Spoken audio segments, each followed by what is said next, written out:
The Imsa GTD class is the largest class on the 2023 grid. Consisting of both professional and amateur drivers, this class can be a stepping stone for the stars of tomorrow. Buckle up as I take you through everything that you need to know about the GTD class.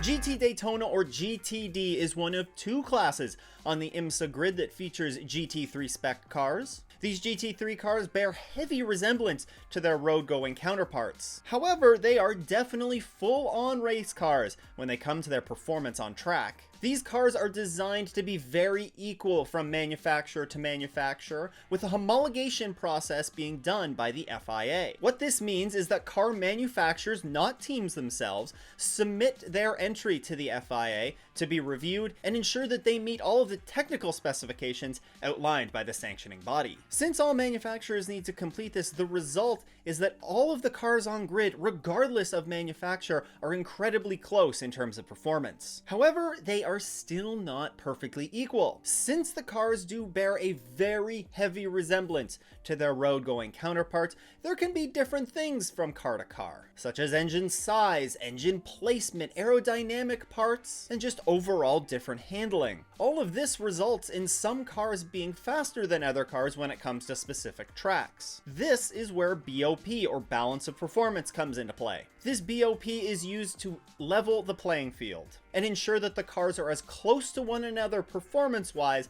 as possible. This is done by putting limits on car parameters such as weight, engine power, and aerodynamics. Having BOP and the homologation process helps to ensure that one manufacturer does not have a large advantage when it comes to race day. And it also does a pretty good job of helping to keep the costs a bit lower for the teams. In a series like F1, teams are always trying to manufacture better parts, more efficient parts to fit onto their car and gain the fractions of a second out on track. Because of the homologation process and the BOP process, the performance levels of these GTD cars remain relatively unchanged. And where it really saves money is that teams and manufacturers are not constantly having to make changes to parts on the car to combat creative innovations that another team may have come across. If you're enjoying this video, make sure you crash your thumb into that like button. For the average fan, the GTD class features the most recognizable cars out on track, and this is due to the heavy resemblance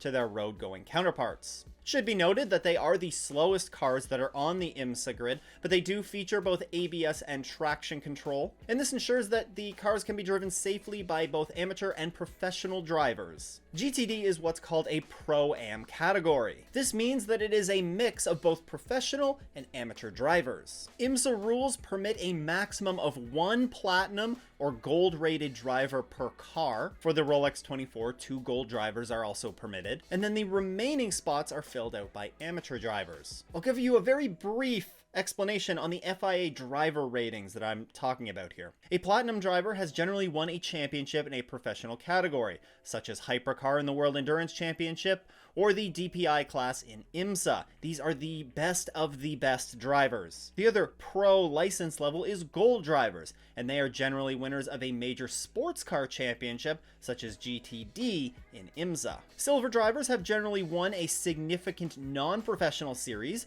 such as the Porsche GT3 Cup Challenge or an endurance race of GT3 level or higher. And bronze drivers are a little bit more vague in how they're categorized, but generally speaking, they're defined as drivers who have not met a silver rating, but are deemed to have the performance of a bronze driver based on their driving in a monitored series. If you think that sounds a little bit complicated, you don't even want to know about the process that drivers have to go through each and every year to obtain their license rating. But that's just a discussion for another time. GTD is a privateer racing series, with some of the teams being run by a large dealership chain or wealthy business people. There is extremely strong manufacturer representation in the GTD class. It features entries like the Acura NSX GT3 Evo, the Aston Martin Vantage GT3, the BMW M4 GT3, the Ferrari 296 GT3, the Lamborghini Huracan GT3 Evo 2, the Lexus RCF GT3,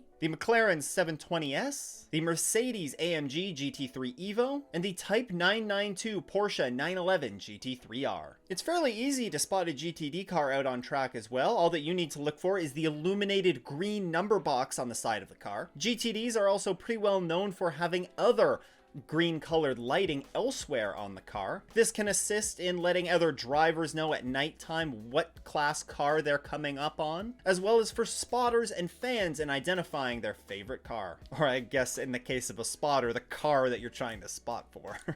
GTD cars also uniquely feature yellow tinted headlights to help denote them on track. Now, one of the truly great things about these GTD and GT3 spec cars is that they can be run in a variety of racing series and one-off races around the world. Series such as the GT World Challenge, or one-off races such as the 24 Hours of Nürburgring or the Spa 24. These can all be contested in the same GT3 car, which is a big reason why it's becoming one of the most popular forms of racing in the world. Now, are you new to Imsa or to sports car racing in general? Don't worry, because I have everything to introduce you to the sport of Imsa right here. I'd like to give a big thank you to all of our early Patreon supporters. If you too want to support the show, you can head to patreon.com/offintheesses. Once again though, thanks for tuning in. I hope everyone has a great race weekend. It doesn't go off in the S's.